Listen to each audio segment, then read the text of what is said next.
ஆசிரியர் பெருமக்கள் அனைவருக்கும் வணக்கம். ஸ்பெஷல் டெட் எக்ஸாமுக்காக நம்ம நேற்று ஏற்கனவே சயின்ஸில் ஒரு 25-30 கேள்விகள் வச்சு சயின்ஸ் வீடியோ 1 பார்த்துருந்தோம். இப்போ அதனுடைய தொடர்ச்சியாக 2வது வீடியோ. இதுலேயே நம்ம கண்டினியூவாக ஒரு 25-30 கேள்விகள் வரைக்கும் கொடுத்துருக்கோம். அந்த ஒவ்வொரு கொஸ்டினுக்கும் ஆன்சர் என்ன அப்படிங்கிறத பார்க்க போகிறோம். ஒவ்வொன்றா பார்த்துட்டே வரலாம். இதில் என்ன அப்படின்னா, நேற்றுக்கு வீடியோ போடும்போது கீழே ஒருத்தங்க கமெண்டில் சொல்லியிருந்தீங்க, சார் மொத்தத்தையும் சொல்லிட்டு திரும்ப ஒரு வாட்டி ரிவைஸ் பண்ணீங்க இல்லையா, அந்த நேரத்தில் ஆன்சர் இல்லாமல் வெறும் கொஷினாக மட்டும் வச்சு கேளுங்க, எங்களால் ஆன்சர் சொல்ல முடியுது தான் நாங்கள் ட்ரை பண்ணுறோன்ட்டு. உண்மையாக நல்ல ஐடியா தான். அதனால தான் இன்னைக்கு வீடியோவில் நான் என்ன பண்ண போகிறேன்னா, மொத்த கொஸ்டினுக்கு ஆன்சர் சொல்லிட்டு திரும்பவும் ஃபர்ஸ்ட்லேருந்து ஒவ்வொரு கேள்வியாக ஆன்சர் இல்லாமல் உங்களை கேட்டு வர போகிறேன். எவ்வளோ உங்களால் ஆன்சர் சொல்ல முடியுதான்னு பாருங்கள். நீங்கள் ஒரு வாட்டி வீடியோவை பார்த்துட்டு ஒவ்வொரு கொஸ்டினுக்கு ஆன்சர் ப்ரிப்பேர் பண்ணிக்கோங்க, இல்லை எழுதி வச்சுக்கோங்க, அது பிரச்சனை இல்லை. ஆனால் கேள்விக்கு உண்டான ஆன்சர் என்னன்றதை தெரிஞ்சுக்கிட்டு கடைசியாக திரும்பவும் நான் கேட்குறப்ப ஒரு 10 கேள்வி வரைக்கும் கேட்குறேன். கொடுத்துருக்கு 25-30 கேள்வி எடுத்திருக்கேன். இருந்து ஒரு 10 கேள்வி கொடுக்குறேன். அதுக்கு உங்களால் ஆன்சர் பண்ண முடியுதான்னு பாருங்கள். ஓகேங்களா? ஓகே. கேள்வி எண் 1. டேஷ் என்பது பருப்பொருளால் ஆனது அல்ல. இதில் 4 ஆப்ஷன் கொடுத்துருக்கோம். தங்க மோதிரம், இரும்பு ஆணி, ஒளி, எண்ணெய் துளி. இதில் இந்த ஒளிங்கிறது மட்டும்தான் பருப்பொருட்களால் ஆனது கிடையாது. மற்ற எல்லாமே பருப்பொருள்லாம் தெரியும் இல்லையா, சின்ன சின்ன துகள்கள் அந்த மாதிரி சொல்லுவோம் இல்லையா, அது மற்ற எல்லாமே பருப்பொருட்களால் ஆனது. இது மட்டும்தான், ஒளி மட்டும்தான் எதால் ஆனது கிடையாது அப்படின்னா லைட், பருப்பொருளால் ஆனது கிடையாது. சரிங்களா?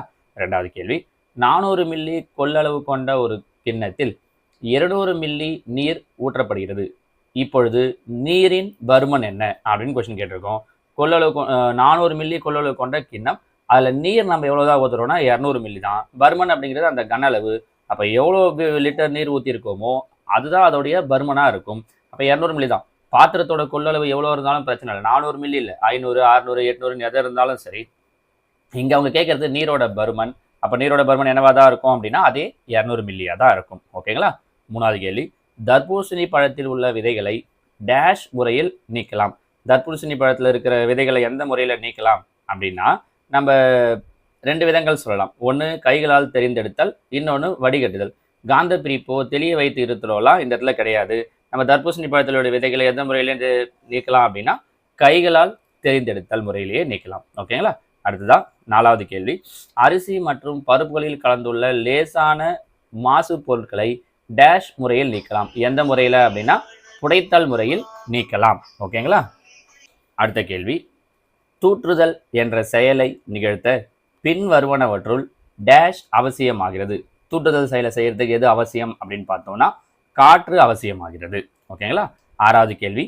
டேஷ் வகையான கலவையினை வடிகட்டுதல் முறையில் பிரித்தெடுக்கலாம். வடிகட்டுதல் முறையில் எந்த கலவையை பிரித்தெடுக்கலாம் அப்படின்னு பார்த்தோம்னா ஆப்ஷன் ஏ, திடப்பொருள் மற்றும் திடப்பொருள் அப்படிங்கிற கலவையை நம்ம வடிகட்டுதல் முறையில் பிரிச்செடுக்கலாம். ஓகேவா? அடுத்ததா பின் வருவனவற்றுள் எது கலவை அல்ல அப்படின்னு கேட்டிருக்கோம். நீர் அப்படிங்கிறது என்ன கிடையாது அப்படின்னா ஒரு கலவை கிடையாது. பாலுடன் காஃபி, எலுமிச்சை ஜூஸ், கொட்டைகள் புதைத்த ஐஸ்கிரீம், இதெல்லாம் பார்த்தீங்கன்னா கலவை. ஆனால் நீர் மட்டும் என்ன கிடையாது அப்படின்னா கலவை கிடையாது. இதில் இந்த 6வது கேள்வி பார்த்தோம்னா டேஷ் வகையான கலவையினை வடிகட்டுதல் முறையில் பிரித்து எடுக்கலாம் போட்டிருக்கோம் இல்லையா. திடப்பொருளும் நீர்மமும் கலந்த கலவையை கூட நம்ம எதில் பிரித்தெடுக்க முடியும் அப்படின்னா வடிகட்டுதல் முறையில். இதில் திடப்பொருள்ன்றதை விட இந்த ஆப்ஷன் இன்னும் கரெக்டாக ஆப்டாக மேட்ச் ஆகும். ஓகேங்களா? அடுத்ததாக கேள்வி பாருங்க.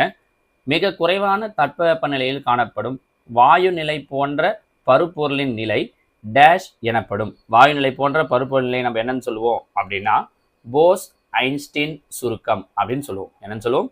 போஸ் ஐன்ஸ்டீன் சுருக்கம். இது என்னது? வாயு நிலை போன்ற பருப்பொருளுடைய நிலையை நம்ம இந்த மாதிரி சொல்லுவோம். ஓகேங்களா? 2வது கேள்வி. டேஷில் உள்ள துகள்கள் நகர இயலாத நிலைகளில் உள்ளன.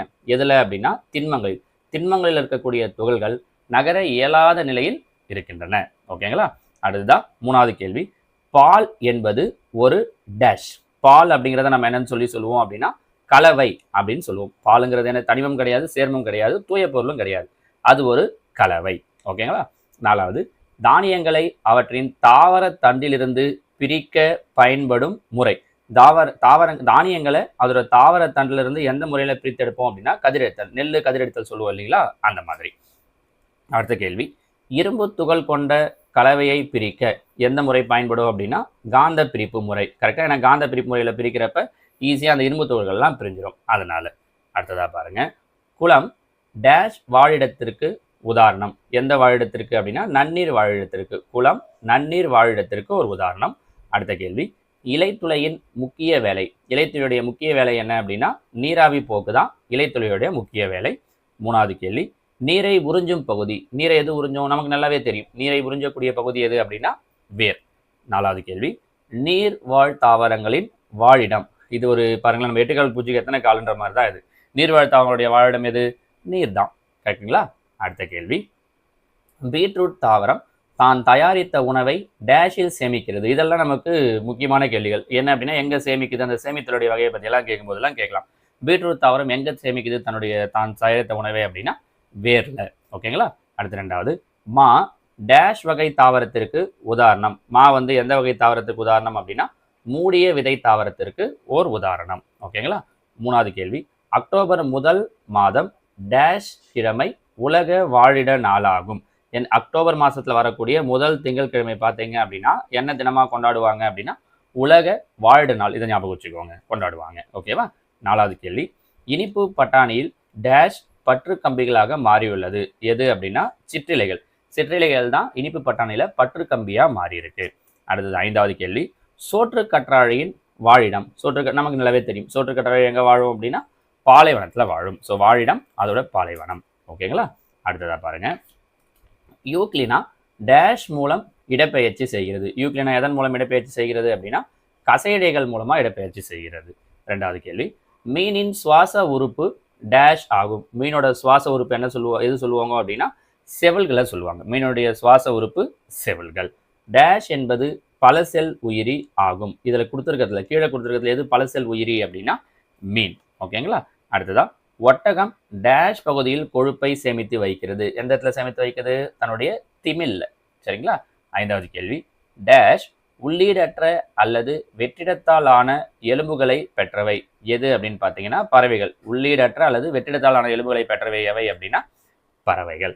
அடுத்ததான், நம் உடலின் தசைகளின் உருவாக்கத்திற்கு டேஷ் தேவைப்படுகிறது. ஒவ்வொன்றுக்கும் ஒரு பயன் இருக்கு. அதில் புரதம் தான் பார்த்தீங்கன்னா தசைகளுடைய உருவாக்கத்துக்கு பயன்படுது. அடுத்தது, ஸ்கர்வி எந்த விட்டமின் குறைபாடால் உருவாகுது அப்படின்னா நமக்கு நல்லாவே தெரியும், விட்டமின் சி. அதே மாதிரி vitamin A, B, D, K ஒவ்வொன்றுக்குமே நமக்கு தெரிஞ்சிருக்கும். இந்த இடத்துல நம்ம கேட்டிருக்கிறது ஸ்கர்வி விட்டமின் சி குறைபாடால் ஏற்படுது. அடுத்து, கால்சியம் டேஷ் வகை ஊட்டச்சத்திற்கான எடுத்துக்காட்டாகும். கால்சியம் தாது உப்புக்கள் வகைக்கான எடுத்துக்காட்டு. இது ஒவ்வொன்றையும் நம்ம தனித்தனியாக தெரிஞ்சு வச்சுக்கிறது பெட்டர். கார்போஹைட்ரேட் எது, கொழுப்பு, புரதம்லாம். இதில் கால்சியம்ங்கிறது தாது உப்புகளுக்கு ஊட்டச்சத்துக்கான எடுத்துக்காட்டு. 4வது கேள்வி, நம் உணவில் பழங்கள் மற்றும் காய்கறிகளை சேர்த்து கொள்ள வேண்டும். ஏனெனில் ஏன்? அதில் தான் வைட்டமின்களும் தாது உப்புகளும் உள்ளன. Option C. 5வது கேள்வி, பாக்டீரியா ஒரு டேஷ் சிறிய டேஷ் நுண்ணுயிரி. என்ன நுண்ணுயிரி அப்படின்னு பார்த்தீங்கன்னா ப்ரோகேரியேட் வகை நுண்ணுயிரி. பாக்டீரியா ப்ரோகேரியேட்டிக் வகை நுண்ணுயிரி. ஓகேங்களா? அடுத்த கேள்வி, டேஷ் என்பது ஆற்றல் தரும் உணவு. இதில் எது ஆற்றல் தரக்கூடிய உணவு அப்படின்னு பார்த்தோம்னா கார்போஹைட்ரேட். அடுத்ததா, பிரியாவுக்கு பல் ஈறுகளில் இரத்த கசிவு இருந்தது.